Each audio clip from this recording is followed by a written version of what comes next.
This report does not seek to fascinate, it seeks to understand. Understanding is not excusing, it is refusing to let it happen again in the shadows. A quiet, dimly lit apartment in a posh district of Paris, filled with the soft murmur of two university classmates translating expressionist poetry over a shared dinner. The setting was deeply ordinary, reflecting a tranquil evening between friends focused on literature, academic pursuits, and the gentle cadence of spoken words in a peaceful room. But that comforting illusion shattered in a fraction of a second. A single rifle shot to the back of the neck ended the reading forever. The tragedy that unfolded next would shock the world, revealing a grim homicide hidden beneath the veneer of an elite, wealthy background and high scholarly ambition. What does it take for an ordinary person to become a predator, and how does society fail to see it? This question haunts the subsequent investigation. Throughout this analysis, we will refer to our subject as the Gourmet Ghoul. From this point forward, we must examine the environment that masked his intentions. Operating in the heart of France in 1981, he utilized the prestigious academic setting of the Sorbonne to select, study, and lure his unsuspecting victim. The subject executed a crime characterized by intense premeditation, eventually attempting to discard the concealed evidence in a public park by stuffing two heavy suitcases into a taxi. An astute observation by the taxi driver ultimately led French authorities straight to his door, bringing a swift, decisive end to his brief period of evasion. Despite the overwhelming physical evidence found at the crime scene, a controversial legal loophole would soon disrupt the anticipated path of the international criminal justice system.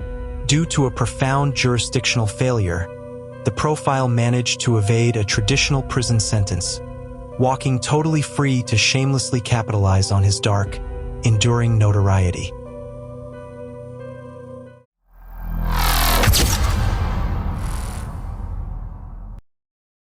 To the outside world, the profile appeared as the ultimate embodiment of refined intellect and elite privilege, perfectly adapted to the sophisticated circles he constantly frequented.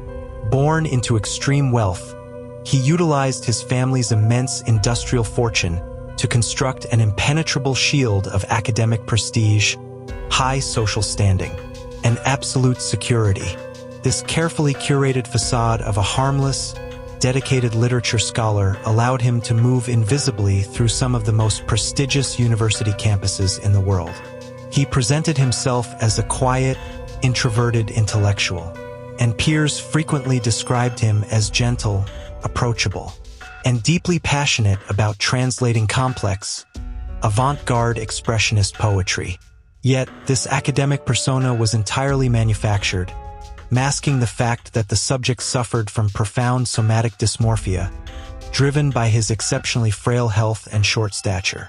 To compensate for his deep-seated physical insecurities, he heavily weaponized his intellect, using scholarly ambition as a highly sophisticated mask to hide his severe psychological deviations.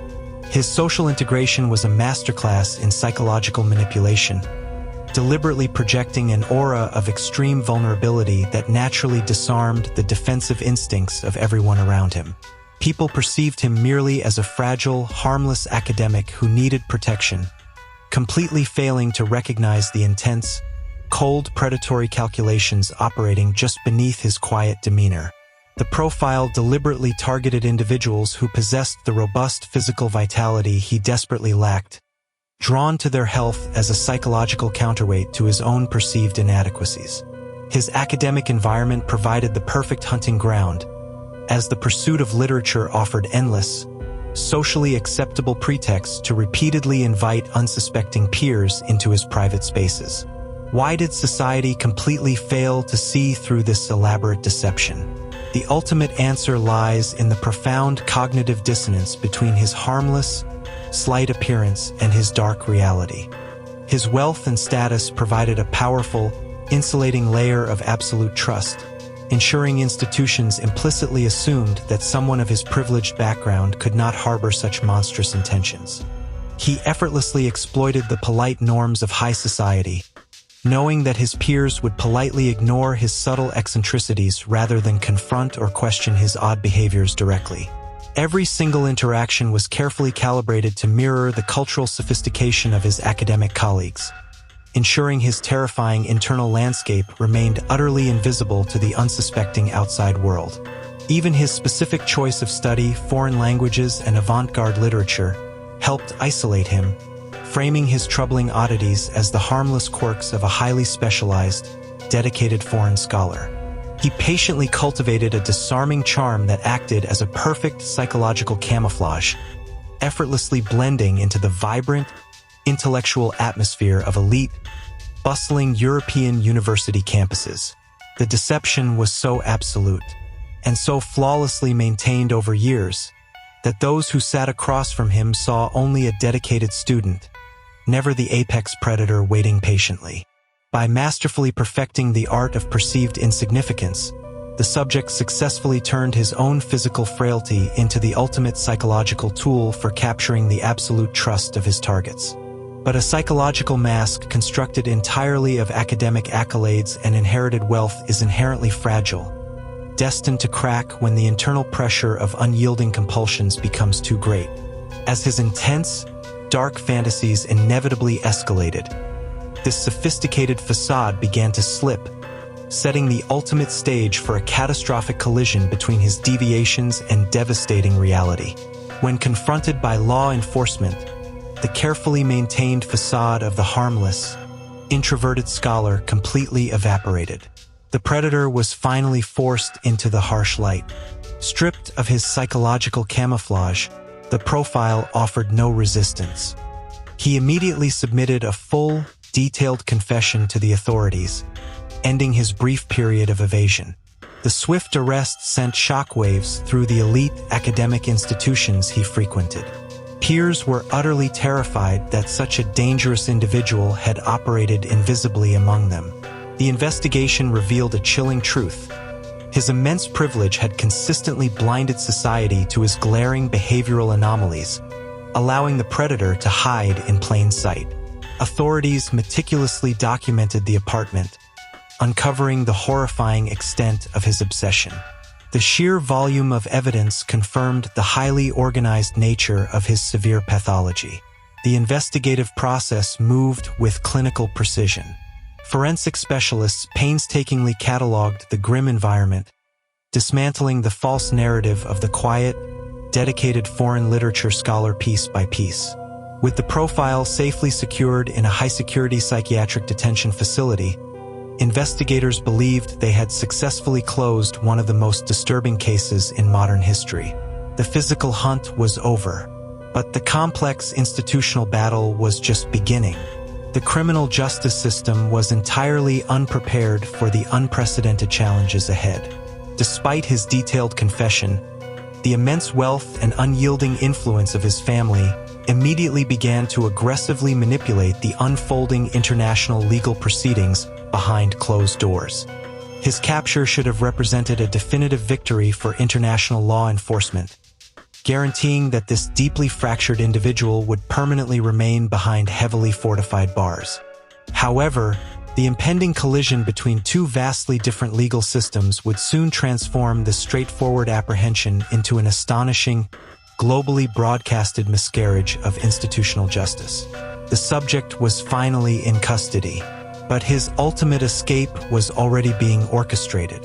The true nightmare of this terrifying criminal case was only just beginning to unfold.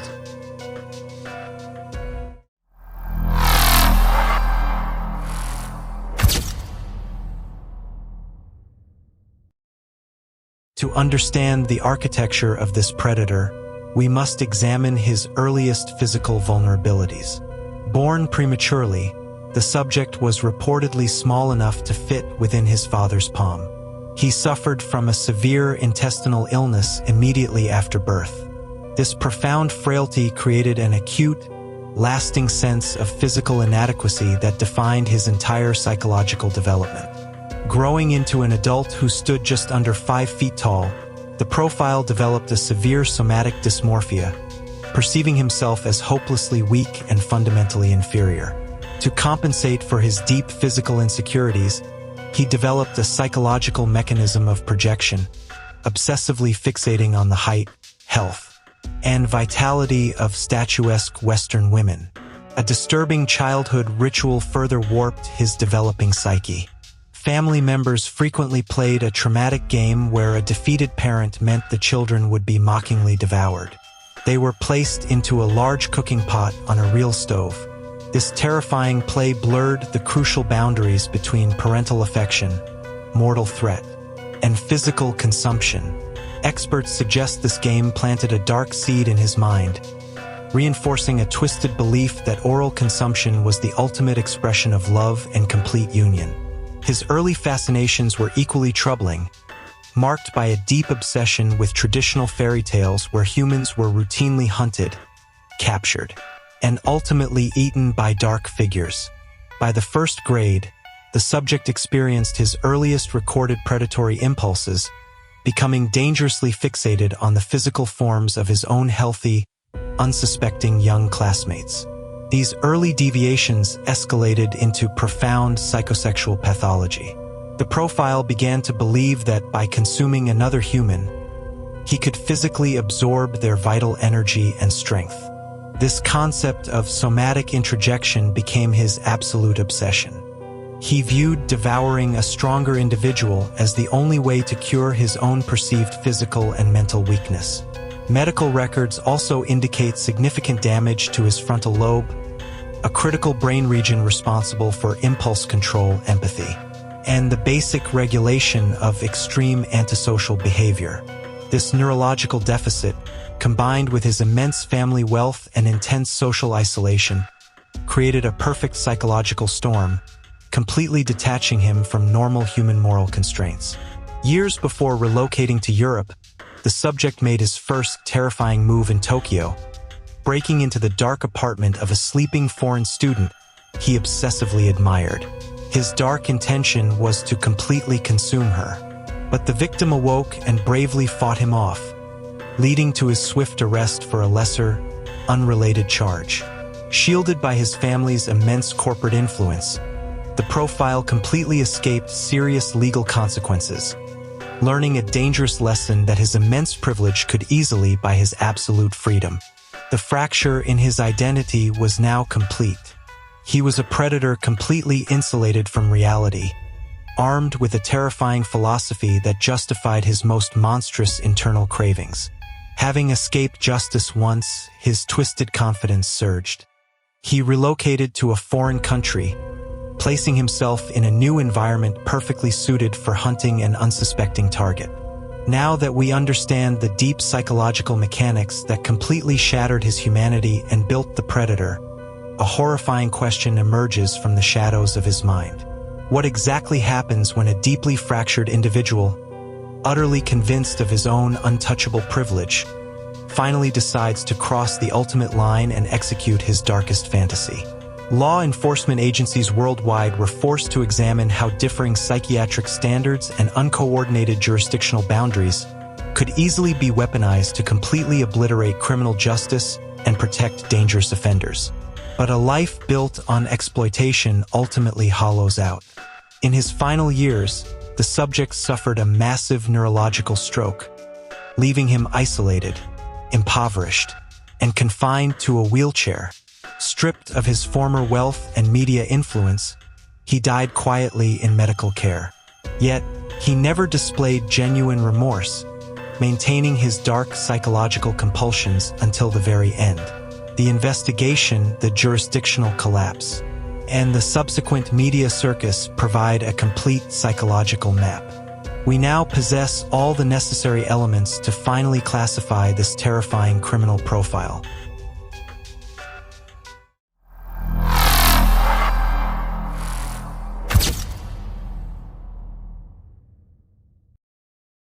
In profiling, we must sharply divide how a predator operates from why they offend.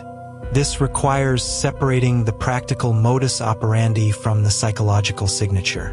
The subject's modus operandi relied entirely on psychological camouflage.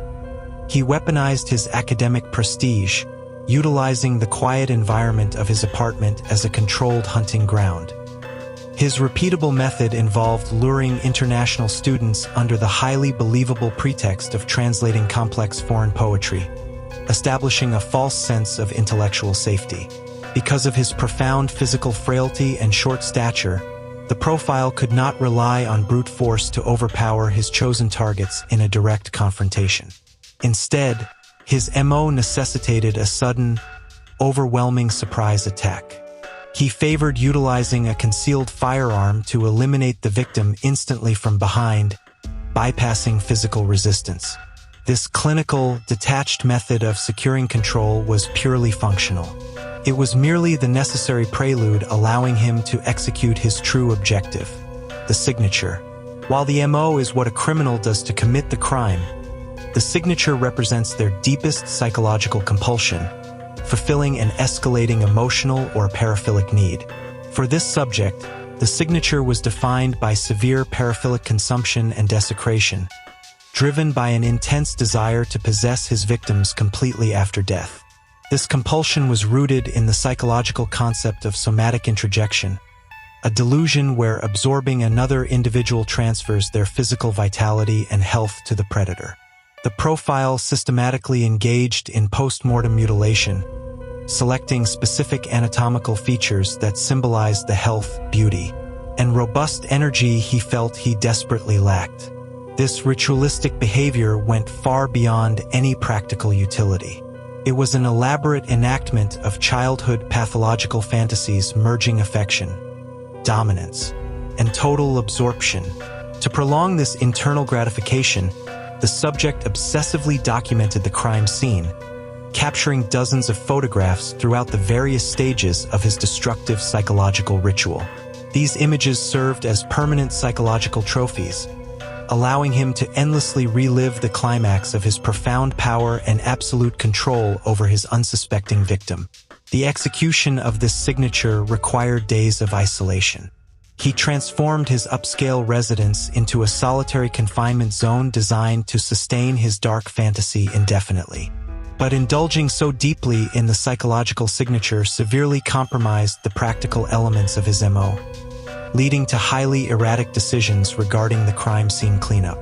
Discarding the concealed evidence became a chaotic, poorly planned afterthought, forcing him to transport heavy, leaking luggage into a highly populated public park nearby.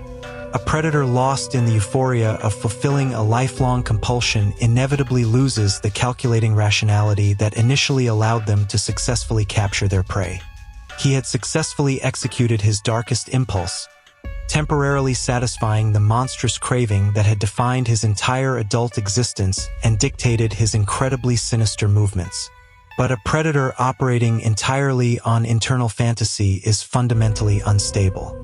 And this escalating hubris laid the groundwork for an immediate, catastrophic external collision. The profile was currently operating without limits. But every complex criminal system eventually breaks down when exposed to the harsh, unpredictable reality of the outside world.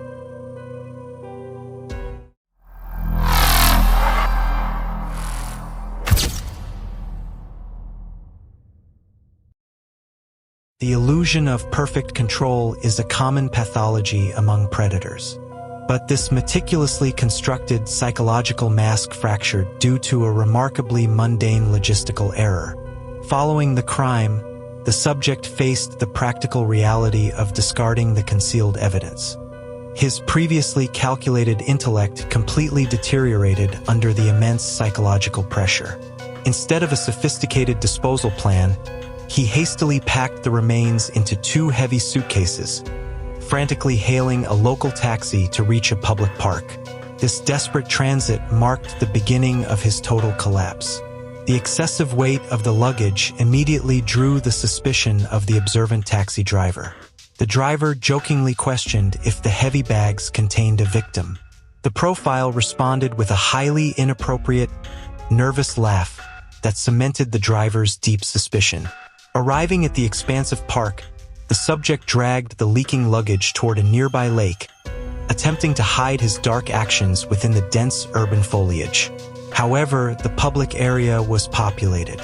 2 passing joggers immediately noticed the abandoned suitcases and the chilling evidence slowly seeping onto the surrounding gravel path. Law enforcement quickly responded to the horrifying discovery. The investigation swiftly pivoted from an anonymous crime scene to a highly targeted, aggressive Metropolitan police hunt. Investigators systematically traced the evidence back to the observant taxi driver, whose precise testimony provided investigators with the exact address of the subject's upscale apartment. For days after the initial incident, French authorities converged on the residence, decisively shattering the impenetrable barrier of wealth and academic prestige he had built.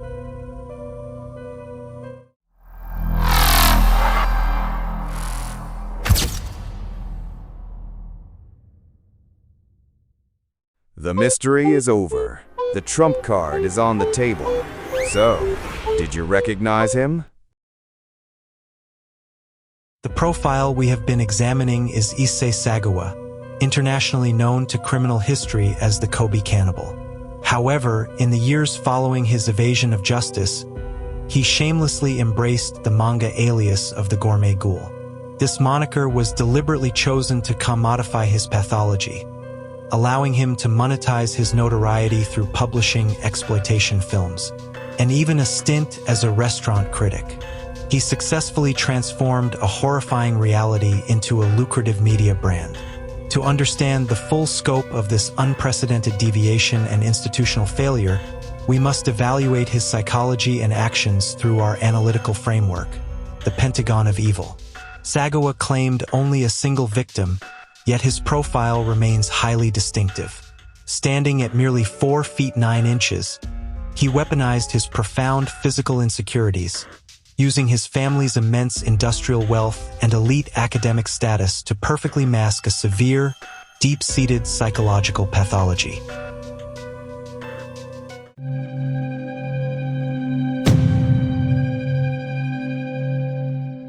Premeditation, 4 out of 10. While Sagawa meticulously planned the initial phase of his crime, utilizing his academic environment to lure his victim and procuring a firearm specifically for a surprise attack, his foresight ended there. The logistical execution following the homicide was highly disorganized. His chaotic attempt to dispose of the concealed evidence by packing it into excessively heavy, leaking suitcases and hastily hailing a public taxi demonstrated a complete collapse of rational planning, effectively capping his score in this category. Signature, 8 out of 10. Sagawa's psychological signature was incredibly pronounced and deeply entrenched in somatic dysmorphia. Driven by a childhood obsession with absorbing the physical vitality of his targets, his post-mortem rituals and meticulous photographic documentation went far beyond any practical utility. The intense, paraphilic compulsion to consume and possess his victim completely overshadowed the act of the homicide itself, serving as the ultimate realization of a lifelong, pathological fantasy merging affection, dominance, and total absorption. Mobility, 8 out of 10. His elite background provided exceptional international mobility. Sagawa operated across borders, utilizing his status as a privileged foreign literature scholar to relocate from Tokyo to the heart of Paris. This transnational movement not only provided him with a new hunting ground but ultimately facilitated his escape. When the French justice system deported him, his international mobility and the rigid boundaries between sovereign legal systems became the very mechanisms that secured his enduring freedom. Resistance, 8 out of 10. Sagawa's ability to resist systemic punishment is practically unparalleled. Though not through criminal genius, his resistance was entirely funded by his family's immense corporate wealth and executed by a highly aggressive legal defense. By exploiting conflicting psychiatric evaluations and a catastrophic jurisdictional loophole between French and Japanese authorities, he completely paralyzed the international criminal justice system. He walked free without a trial in his home country, proving that extreme privilege can shatter institutional accountability. Impact, 6 out of 10. Although his confirmed victim count remains at 1, the cultural and systemic shockwaves of the Sagawa incident were massive. The case brutally exposed severe vulnerabilities in transnational law and psychiatric diagnostic standards. Furthermore, his post-release trajectory created a disturbing cultural phenomenon. By successfully commodifying his horrific actions into literature, manga, and film, he forced society to confront the uncomfortable reality of media cannibalization, leaving a dark, indelible mark on modern global criminology. Final score, 34 out of 50. Issei Sagawa achieves a total score of 34 out of 50. What does it take for an ordinary person to become a predator, and how does society fail to see it? Sagawa proves that a predator is not always a lurking monster in the shadows, but can be a highly educated scholar insulated by profound wealth. Society failed to see him because we inherently trust the veneer of academic prestige and elite status. His terrifying legacy reminds us that when immense privilege intersects with fractured legal institutions, even the darkest psychological deviations can escape justice and hide in plain sight. Some monsters are born in the shadows. Others are the shadow itself. The verdict is etched in stone, but make no mistake, evil never stops. It simply changes its face. Many more monsters await dissection on this channel. Stay vigilant. Case closed.